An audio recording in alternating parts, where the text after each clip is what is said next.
ಮುಂದಿನ article, surveillance reform is the need of the hour. So ಇಂದಿನ ಮೊದಲನೇ ಆರ್ಟಿಕಲನ್ನು ನಾವು ನೋಡಿದ್ವಿ ಪಿಗಾಸಸ್ ಸ್ಪೈವೇರ್ನ ಬಗ್ಗೆ. ಅದೊಂದು ಇಸ್ರೇಲಿ ಬೇಸ್ಡ್ ಕಂಪನಿ ತರುತ್ತದೆ ಅನ್ನುವಂಥದ್ದು.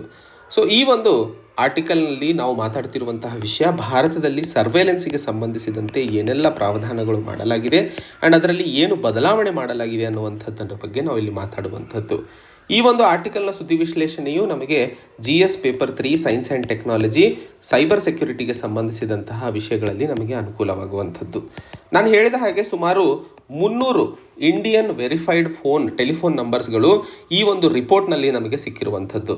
ಆ ಒಂದು ರಿಪೋರ್ಟ್ನಲ್ಲಿ ಪೆಗಾಸಿಸ್ ಸ್ಪೈವೇರ್ನ ಅಡಿಯಲ್ಲಿ ಸರ್ವೇಲೆನ್ಸಲ್ಲಿ ಇರುವಂತಹ ministers, opposition leaders, journalist, legal ಕಮ್ಯುನಿಟಿಗೆ ಸೇರಿದಂತಹ ವ್ಯಕ್ತಿಗಳು, ಬಿಸ್ನೆಸ್ ಮೆನ್ಗಳು, ಗೌರ್ಮೆಂಟ್ ಅಫಿಷಿಯಲ್ಸ್ಗಳು, ಸೈಂಟಿಸ್ಟ್ಗಳು, ಎಷ್ಟೋ ಜನ ಸೋಷಿಯಲ್ ರೈಟ್ಸ್ ಆಕ್ಟಿವಿಸ್ಟ್ಗಳು, ಇವರೆಲ್ಲರ ಹೆಸರು ಆ ಪಟ್ಟಿಯಲ್ಲಿ ಕಂಡಿರುವಂಥದ್ದು ವಿಷಾದನೀಯ.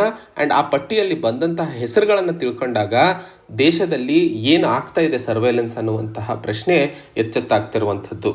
ಮೊದಲನೇ ಹಂತದಲ್ಲಿ ಥ್ರೆಟ್ ಟು ಫ್ರೀಡಮ್, ಈ ಒಂದು ಲಿಸ್ಟ್ನಲ್ಲಿ ಯಾರೆಲ್ಲ ಫೋನ್ಗಳು ಹ್ಯಾಕ್ ಮಾಡಲಾಗಿದೆ ಪೆಗಾಸಿಸ್ ಸ್ಪೈವೇರ್ ಸಾಫ್ಟ್ವೇರನ್ನು ಉಪಯೋಗಿಸ್ಕೊಂಡ್ಬಿಟ್ಟು ಅದನ್ನು ನೋಡಿದಾಗ ಮುಖ್ಯವಾಗಿ ಪ್ರೆಸ್ನ ಫ್ರೀಡಮ್ ಮೇಲೆ ಕಂಟಕವಾಗಿದೆ ಅನ್ನುವಂತಹ ಮಾತನ್ನು ಹೇಳ್ತಾ ಇರುವಂಥದ್ದು.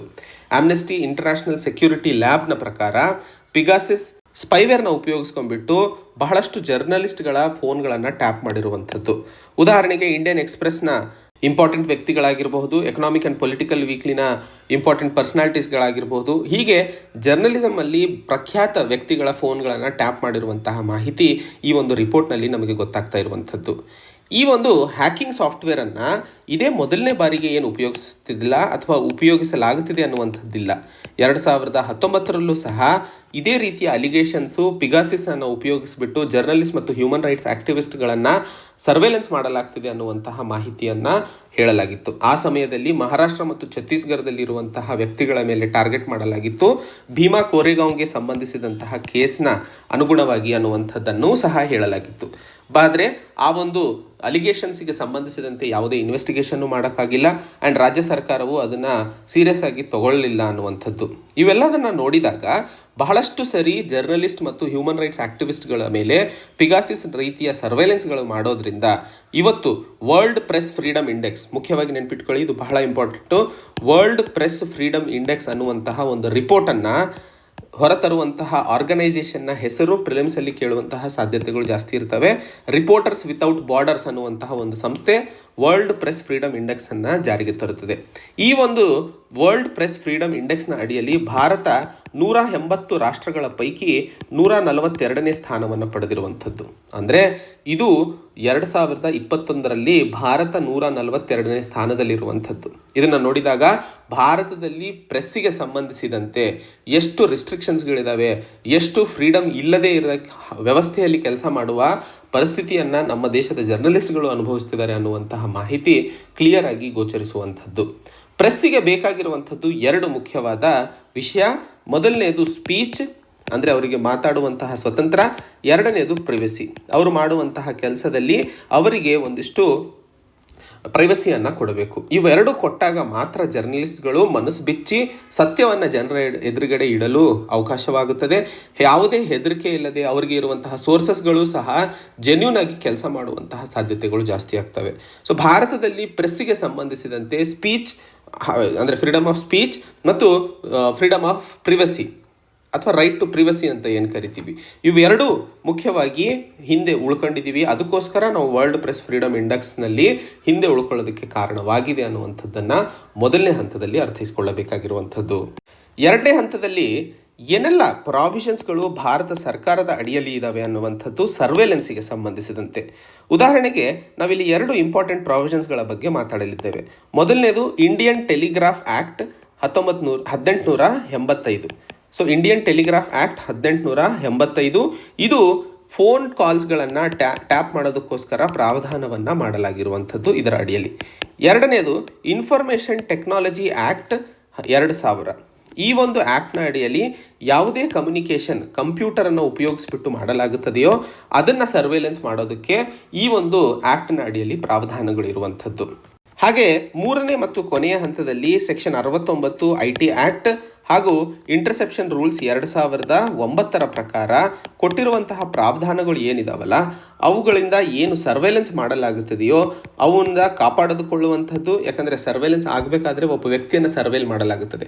ಉದಾಹರಣೆಗೆ ಯಾರೇ ಜರ್ನಲಿಸ್ಟ್ ಫೋನ್ ಕಾನ್ವರ್ಸೇಷನನ್ನು ಟ್ಯಾಪ್ ಮಾಡುವಂಥದ್ದು ಅಥವಾ ಅವರ ಪರ್ಸನಲ್ ಡೇಟಾಸ್ಗಳನ್ನು ಯಾವುದೋ ಒಂದು ಮಾಹಿತಿಯನ್ನು ತಿಳ್ಕೊಳ್ಳೋದಕ್ಕೋಸ್ಕರ ತಗೊಳ್ಳುವಂಥದ್ದು, ಅವರ ಪ್ರೊಟೆಕ್ಷನ್ಗೋಸ್ಕರ ಯಾವುದೇ ಪ್ರಾವಧಾನಗಳು ಈ 3 telegraph act 1885, information technology act 2000, section 69 IT act ಮತ್ತು ಇಂಟರ್ಸೆಪ್ಷನ್ ರೂಲ್ಸ್ 2009 ಇವು ಯಾವುದರಲ್ಲೂ ಸಹ ಯಾವೊಬ್ಬ ವ್ಯಕ್ತಿಯು ತನ್ನ ಮೇಲೆ ಆಗ್ತಾ ಇರುವಂತಹ ನಿಗಾವನ್ನು ಅಥವಾ ಸರ್ಕಾರ ಇಡ್ತಾ ಇರುವಂತಹ ನಿಗಾ ಆಗಿರ್ಬೋದು ಅಥವಾ ಅವರ ಡೇಟಾ ಏನು ತಗೊಳ್ತಾ ಇದೆ ಅದರ ಬಗ್ಗೆ ಅವರು ಎಲ್ಲೂ ಸಹ ಪ್ರಶ್ನಿಸಲು ಸಾಧ್ಯವಾಗೋದಿಲ್ಲ.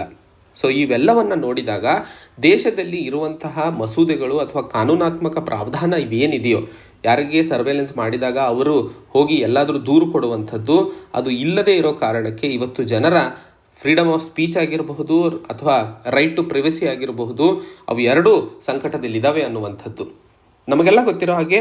ಆರ್ಟಿಕಲ್ 19 ಅಡಿಯಲ್ಲಿ right to freedom of speech and ಎಕ್ಸ್ಪ್ರೆಷನ್ನ ಬಗ್ಗೆ ಮಾತಾಡ್ತೀವಿ. ಆರ್ಟಿಕಲ್ 21 ಅಡಿಯಲ್ಲಿ ರೈಟ್ ಟು ಪ್ರೈವಸಿಯ ಪ್ರಾವಧಾನವನ್ನು ಮಾಡಿರುವಂಥದ್ದು.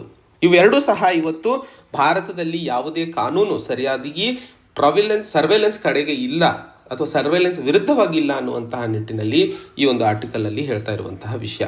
ಇನ್ನೊಂದು ದರಿದ್ರದ ಪರಿಸ್ಥಿತಿ ಏನಪ್ಪ ಅಂತಂದರೆ, ಯಾರಾದರೂ ಸರ್ವೇಲೆನ್ಸ್ ಒಳಗಾದಾಗ ಅವರು ಕೋರ್ಟ್ ಆಫ್ ಲಾ ಅಥವಾ ಕಾನೂನಿಗೆ ಅಥವಾ ನ್ಯಾಯಾಂಗಕ್ಕೆ ಹೋಗುವಂತಹ ಪ್ರಾವಧಾನ ಎಲ್ಲೂ ಸಹ ಇಲ್ಲ.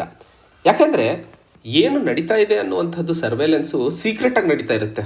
ಸೀಕ್ರೆಟಾಗಿ ನಡೀತಾ ಇರಬೇಕಾದ್ರೆ ಹೇಗೆ ಆ ವ್ಯಕ್ತಿಗೆ ಗೊತ್ತಾಗುತ್ತೆ ಕಿ ಅವನದು right to freedom of speech and expression ಅಥವಾ ರೈಟ್ ಟು ಪ್ರೈವಸಿ ಎಫೆಕ್ಟ್ ಆಗಿದೆ, ನಾನು ನ್ಯಾಯಾಂಗಕ್ಕೆ ಹೋಗುವ ಅವಶ್ಯಕತೆ ಇದೆ ಅಂಥೇಳಿ.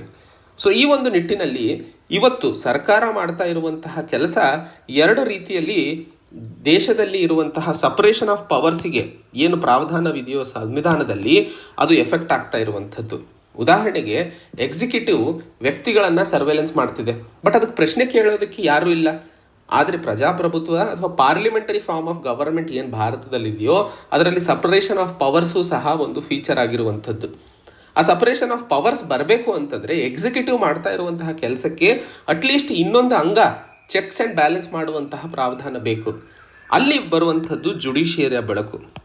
ಬಟ್ ಯಾವುದೇ ಪ್ರೂಫು ಅಥವಾ ಯಾವುದೇ ಒಂದು ವಿಷಯ ಗೊತ್ತಿಲ್ಲದೆ ಹೇಗೆ ನ್ಯಾಯಾಂಗಕ್ಕೆ ಹೋಗಲು ಸಾಧ್ಯವಾಗುತ್ತದೆ? ಉದಾಹರಣೆಗೆ ರೈಟ್ ಟು ಇನ್ಫಾರ್ಮೇಷನ್ ಆ್ಯಕ್ಟ್ನ ರಿಕ್ವೆಸ್ಟು 2013ರಲ್ಲಿ ಕೊಡಲಾಗಿತ್ತು. ಅದರ ಅಡಿಯಲ್ಲಿ ಕೇಂದ್ರ ಸರ್ಕಾರ ಸುಮಾರು 7,500ದಿಂದ 9,000 ಟೆಲಿಫೋನ್ಸ್ಗಳನ್ನು ಇಂಟರಪ್ಟ್ ಮಾಡೋಕ್ಕೆ ಪ್ರತಿ ತಿಂಗಳು ಅಪ್ರೂವಲನ್ನು ಕೊಡಲಾಗುತ್ತದೆ ಅನ್ನುವಂತಹ ಮಾತನ್ನು ಹೇಳಿತ್ತು. ಆದರೆ 2013ರ ನಂತರ ಹಾಕುವಂತಹ ಎಲ್ಲ RTIಗಳನ್ನು ನ್ಯಾಷನಲ್ ಸೆಕ್ಯೂರಿಟಿ ಅಥವಾ ಯಾವುದೇ ಒಂದು ವ್ಯಕ್ತಿಯ ಫಿಸಿಕಲ್ ಸೆಕ್ಯೂರಿಟಿಯನ್ನು ಕಾಂಪ್ರಮೈಸ್ ಮಾಡೋದಾಗ ಆಗುತ್ತದೆ ಅನ್ನುವಂತಹ ನಿಟ್ಟಿನಲ್ಲಿ ಯಾವ ಇನ್ಫಾರ್ಮೇಷನ್ನು ಕೊಡಲು ಸರ್ಕಾರ ಮುಂದಾಗ್ತಾ ಇಲ್ಲ.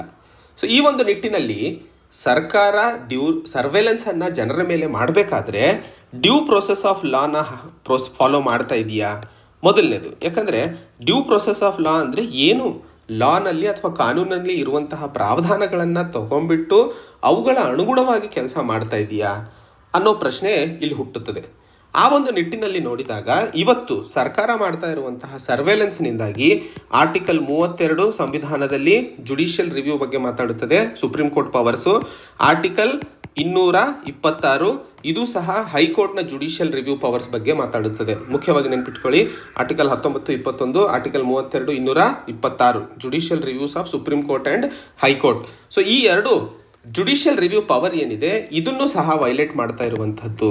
ಯಾಕಂದರೆ ಇಲ್ಲಿ ರೈಟ್ ಟು ಪ್ರೈವಸಿ ಅನ್ನುವಂತಹ ಪ್ರಾವಧಾನ ಏನು KS ಪುಟ್ಟಸ್ವಾಮಿ ಜಜ್ಮೆಂಟ್ನ ಅಡಿಯಲ್ಲಿ ಕೊಡಲಾಗಿತ್ತು, ಆ ಸಮಯದಲ್ಲಿ ಸರ್ಕಾರ ಒಂದಿಷ್ಟು ಲಿಮಿಟೇಷನ್ಸ್ಗಳನ್ನು ಹಾಕಬಹುದು ಅನ್ನುವಂಥದ್ದು ಸಹ ವಾದ ಆಗಿತ್ತು. ಆದರೆ ಆ ಸಮಯದಲ್ಲಿ KS ಪುಟ್ಟಸ್ವಾಮಿ ಜಜ್ಮೆಂಟಲ್ಲಿ 4 ಪ್ರಾವಧಾನಗಳನ್ನು ಕೊಡಲಾಗಿತ್ತು. ಯಾವುದೇ ಒಂದು ಲಾ ಬರಬೇಕಾದ್ರೆ ಆ ಒಂದು ಪ್ರಿನ್ಸಿಪಲ್ಸ್ ಫಾಲೋ ಆಗಬೇಕು ಅಂತ. ಸೊ ಅದರಲ್ಲಿ ಡ್ಯೂ ಪ್ರೋಸೆಸ್ ಆಫ್ ಲಾನ ಬಗ್ಗೆ ಮುಖ್ಯವಾಗಿ ಮಾತಾಡಲಾಗಿತ್ತು. ಈ ಒಂದು ಸರ್ವೇಲೆನ್ಸ್ ರಿಫಾರ್ಮ್ಸ್ನಲ್ಲಿ ಅಥವಾ ಸರ್ವೇಲೆನ್ಸ್ನ ಅಡಿಯಲ್ಲಿ ಬರೀ ಡ್ಯೂ ಪ್ರೋಸೆಸ್ ಆಫ್ ಲಾ ಅಷ್ಟೇ ವೈಲೇಟ್ ಆಗೋದಲ್ಲದೆ ಸಪರೇಷನ್ ಆಫ್ ಪವರ್ಸ್, ನಾನೇನು ಪಾರ್ಲಿಮೆಂಟರಿ ಫಾರ್ಮ್ ಆಫ್ ಗವರ್ಮೆಂಟಲ್ಲಿ ಮುಖ್ಯವಾದ ಫೀಚರ್ ಆಗಿದೆಯೋ ಅದು ಸಹ ಕಾಂಪ್ರಮೈಸ್ ಆಗಿದೆ ಅನ್ನುವಂಥದ್ದು. ಇವೆಲ್ಲದನ್ನು ನೋಡಿದಾಗ ಇವತ್ತು ಭಾರತದಲ್ಲಿ ಡ್ಯೂ ಪ್ರೋಸೆಸ್ ಆಫ್ ಲಾ ಮತ್ತು ಎಫೆಕ್ಟಿವ್ ಸಪರೇಷನ್ ಆಫ್ ಪವರ್ಸ್ನ ಬಗ್ಗೆ ಏನಾದರೂ ನಾವು ಕಾಪಾಡಿಕೊಳ್ಳುವ ಅವಶ್ಯಕತೆ ಇದೆ ಅಂತಂದರೆ ಎಕ್ಸಿಕ್ಯೂಟಿವ್ ಅಂದರೆ ಸರ್ಕಾರ ಮಾಡ್ತಾ ಇರುವಂತಹ ಕೆಲಸದ ಮೇಲೆ ಚೆಕ್ಸ್ ಆ್ಯಂಡ್ ಬ್ಯಾಲೆನ್ಸ್ ತರುವ ಅವಶ್ಯಕತೆ ಇದೆ. ಆ ಚೆಕ್ಸ್ ಆ್ಯಂಡ್ ಬ್ಯಾಲೆನ್ಸಿಗೆ ಸರಿಯಾದ ವ್ಯಕ್ತಿ ಅಥವಾ ಸಂಸ್ಥೆ ಅಂತಂದರೆ ಜುಡಿಷಿಯರಿನೇ. ಆ ಜುಡಿಷಿಯರಿ ಸರ್ಕಾರ ಮಾಡ್ತಾ ಇರುವಂತಹ ಎಲ್ಲ ಕ್ರಮಗಳನ್ನು ಅನಲೈಸ್ ಮಾಡಿಬಿಟ್ಟು ಯಾವುದು ರೈಟ್ ಟು ಪ್ರಿವಸಿ ಆಗಿರಬಹುದು, right to freedom of speech and ಎಕ್ಸ್ಪ್ರೆಷನ್ಗೆ ವಿರುದ್ಧವಾಗಿರಲ್ಲ ಅನ್ನುವಂಥದ್ದನ್ನು ಸಮ್ಮತಿ ಕೊಡುವಂತಹ ಬಾಡಿ ಆಗಬೇಕು ಅನ್ನುವಂಥದ್ದು ಇಲ್ಲಿ ಹೇಳ್ತಾ ಇರುವಂಥದ್ದು. ಇವೆಲ್ಲದನ್ನು ನೋಡಿದಾಗ ಸರ್ವೆಲೆನ್ಸ್ ರಿಫಾರ್ಮ್ ಭಾರತದಲ್ಲಿ ಇವತ್ತು ತುಂಬ ಅವಶ್ಯಕತೆ ಇದೆ. ಏನೆಲ್ಲ ಲೆಜಿಸ್ಲೇಷನ್ಗಳು, ಉದಾಹರಣೆಗೆ ಪರ್ಸನಲ್ ಡೇಟಾ ಪ್ರೊಟೆಕ್ಷನ್ ಬಿಲ್ ಪಾರ್ಲಿಮೆಂಟಲ್ಲಿ ತರೋದಕ್ಕೆ ಪ್ರಾವಧಾನಗಳನ್ನು ಮಾಡಲಾಗ್ತಿದೆ. ಅಲ್ಲೂ ಸಹ ಸರ್ವೆಲೆನ್ಸಿಗೆ ಸಂಬಂಧಿಸಿದಂತೆ ದೇಶದ ನಾಗರಿಕರನ್ನು ಕಾಪಾಡುವಂತಹ ಪ್ರಾವಧಾನಕ್ಕೆ ಯಾವುದೇ ಒಂದು ಇಂಪಾರ್ಟೆನ್ಸನ್ನು ಕೊಟ್ಟಿಲ್ಲ. ಇವೆಲ್ಲದನ್ನು ನೋಡಿದಾಗ ಸರ್ಕಾರ ಡೇಟಾ ಪ್ರೊಟೆಕ್ಷನ್ ಬಿಲ್ನಲ್ಲಾದರೂ ಸರಿ ಸರ್ವೆಲೆನ್ಸಿಗೆ ಸಂಬಂಧಿಸಿದಂತೆ ಬದಲಾವಣೆಗಳನ್ನು ತರುವ ಅವಶ್ಯಕತೆ ಇದೆ ಅನ್ನುವಂತಹ ಮಾಹಿತಿಯನ್ನು ನಾವಿಲ್ಲಿ ಅರ್ಥೈಸ್ಕೊಳ್ಳಬೇಕಾಗಿರುವಂಥದ್ದು.